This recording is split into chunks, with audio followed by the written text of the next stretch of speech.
cathode can be done by doing the cathodic protection. How that can be done? It can be done in two ways. One is sacrificial anodic method. The other one is the impressed current method. Impressed current method. For example, in the impressed current method, you will be taking a metal coated with, for example, a mixed metal oxide will be taken and it will be coated with the titanium. This will be your textbook or your idea to tell you. Okay, that will be connected to an external power supply. That power will be given and that will protect, that will get corroded and that will protect the cathode. That will prevent the corrosion happening in the cathode. That is, we are impressing the cathode, protecting the cathode from getting corroded. Cathodic reactions we are preventing. That is called as impressed current method. Then we will be taking a mixed metal oxide. It will be coated over the titanium. That will be the mixed metal oxide will be taken and this will be coated over the titanium, which will be connected to the external power supply. This will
This is called as the sacrificial anode. Wherever we are making use means in case of ship hulls, in order to protect the big body of the ship being corroded by the salt water, they won't get corroded. If you connect, if this is the size of the ship's hull means it is enough if you place a piece of zinc or magnesium ribbon or something like that.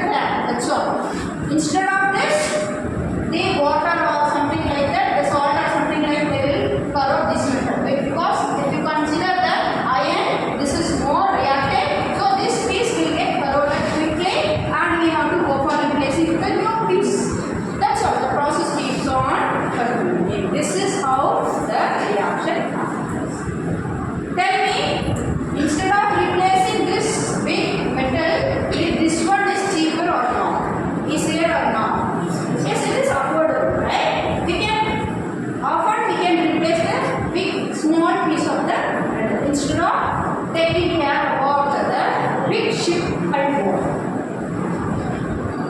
Is that clear? Okay, this is called as a sacrificial anodic. The other one we can make use of this sacrificial anodic method in underground pipeline also. Underground pipeline also. Is that clear? Next one is corrosion. Does anybody have any data? Yes. So, in order to protect the base material, the anodic material will be connected to another anodic material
immune or passive. In the morning we have discussed about immune or passive.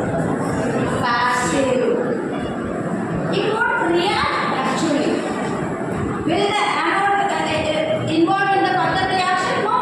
Whatever the environment around it, it won't react. It will become passive. We are passivating the anode. How? By giving all these statements. Okay? They will form a protective metal oxide layer and this protects the anode also. This is anodic protection. Exactly, anodic inhibitors. Next comes the volatile or vapor phase inhibitors. The name itself depicts vapor phase. So it will be concentrated mainly on the pipelines or the tubes in the boilers. Why? They will be, we can have lot of gases around the pipelines. In oil refineries, okay, condensing areas, the pipelines will be covered with some gases or moisture or something like that.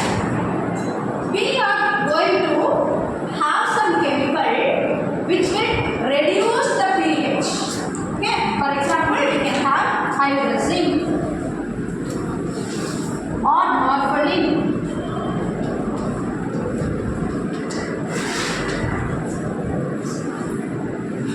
When you add these materials to the reaction medium or environment, they will convert, they will reduce the pH. Already we have discussed about the influence of pH in water treatment itself, right? So here also this, they will decrease the pH of the surrounding environment. Imagine if you are having carbon dioxide, H2S gas, oxygen, everything around the pipeline, what will happen? Easily they will attack the pipeline. If the pipeline is being damaged or corroded, some other day oil leakage will happen or the boiled water will leak from there. So we will be having, without noticing, we can have lot of accidents. If we quote that, if we give the layer that's pipelines with hydrazine or morpholine coating, that won't allow the increase the pH of the surrounding environment. They will maintain, they will monitor the pH such that it won't go to the acidic area. They will reduce the pH. That's all. This is for the vapor phase of the or volatile phase inhibitors. Okay? Coming to the mixed. What is the meaning for mixed? Both anodic and cathodic. Both anodic and cathodic. This inhibitors has the tendency to control both anodic reactions and cathodic reactions. Anodic and cathodic reactions. How this can be done? Just by adding, you might have, we have already studied in the first unit. That is we have added the phosphates and silicates. They have been added as softeners.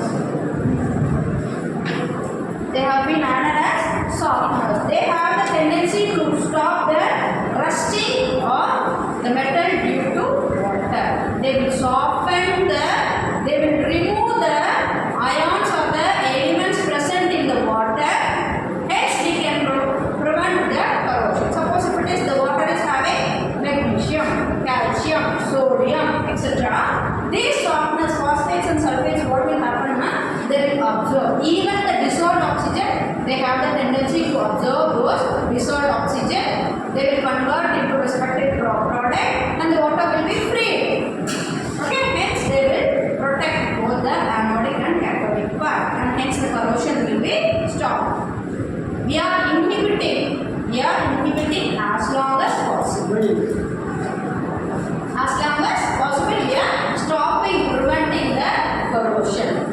Is it clear? That's all for this corrosion inhibitor. So we are having 4 types of inhibitors. The purpose, what is the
and materials with some hydrogen or norphenol, they will absorb, they will reduce the pH in the environment and hence protect the pipelines.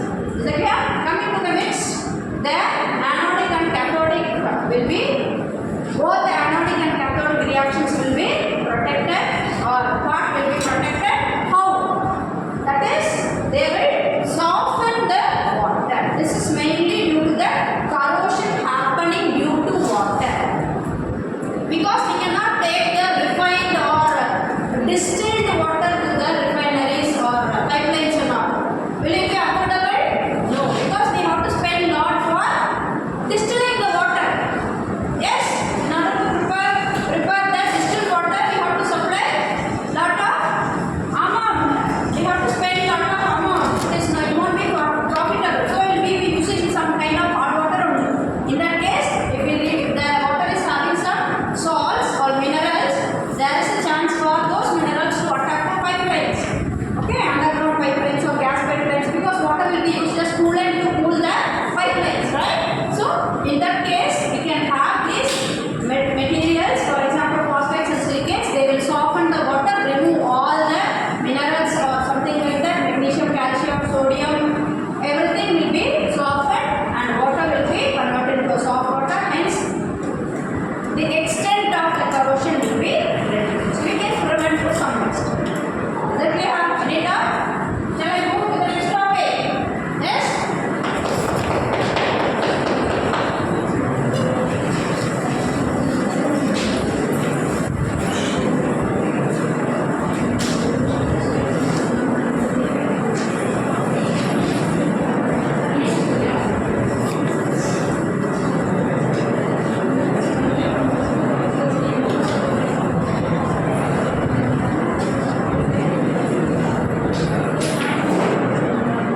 Next comes the protective coatings. What is the meaning for protective coatings? Protective coatings. Protective. Protect something. Coating. How we are protecting? How we are protecting? We are protecting a material by giving some coating. So here that coating may be a ceramic material or a paint. Okay, it may be a polymer, it may be a plastic coating, whatever it may be. It is still doing the purpose of covering, protecting. Can you remember the broomsticks will be having the plastic metal and the plastic grip will be having rubber grip, etc. Yes or no? That type of protection, right? Because in the with our wet hand we hold the steel bar, someday or the other it may get corroded, right? We will be having the plastic hand grip for those of the something like that, and iron stand and all will be having the plastic, a type of protecting the material. Okay, being corroded. For example. So here we are having three types of protective coatings. We are having three types of protective coatings. One is barrier coating. Barrier. What is the meaning for barrier? Obstacle. Hurdle. Between two, it will stand in between two. It won't allow the two to meet. Try to remember some example for a barrier. Don't see from your textbook. Sacrificial. What is the meaning of sacrificial?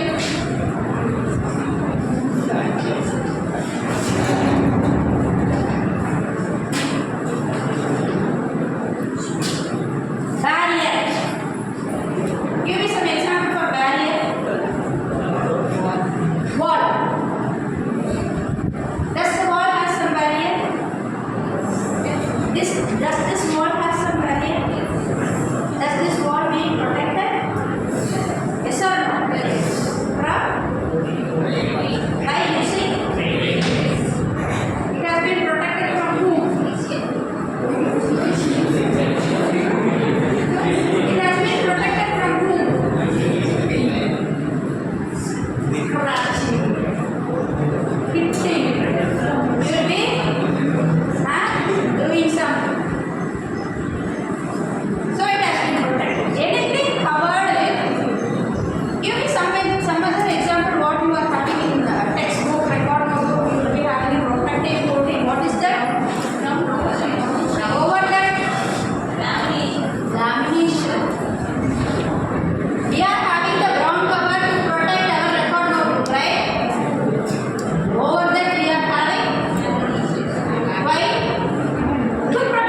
foul smell.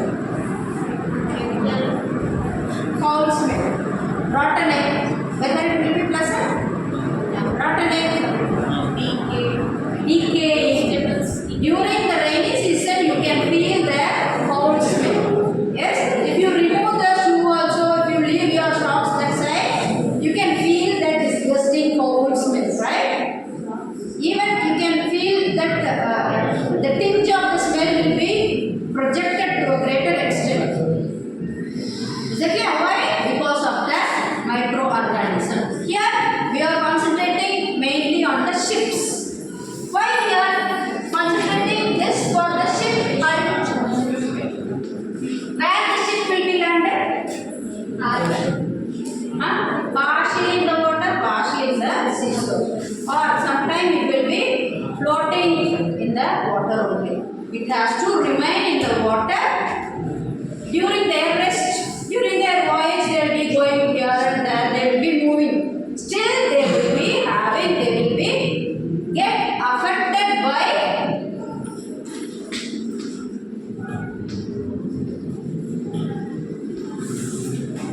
you can see green color algae. Pasi. Yes, algae. Pasi padavadu.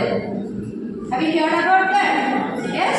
During sunny season, we won't see anything. During rainy season, near the water seepage area or near the ditches and all, you can see a slippery greenish layer. Algae, fungi. Okay, if the water, that is the ship hull lands for more period of time in the water will be having lot of such kind of microorganisms. They will tend to get developed over that waters because ship is under rest, right? It will be somewhat warmer or some base it will be available. They will be coming and simply they will get deposited. Nothing can be done. We cannot avoid that. So we can have some protective coating to avoid this anti-foul. Not only this, in case of some pipelines also. That is in case of the fire pipelines and all, we are having this as fire resistant coating also we can have in case of fire damages to protect the metal parts from the fire damage. That also will be called as a type of coating.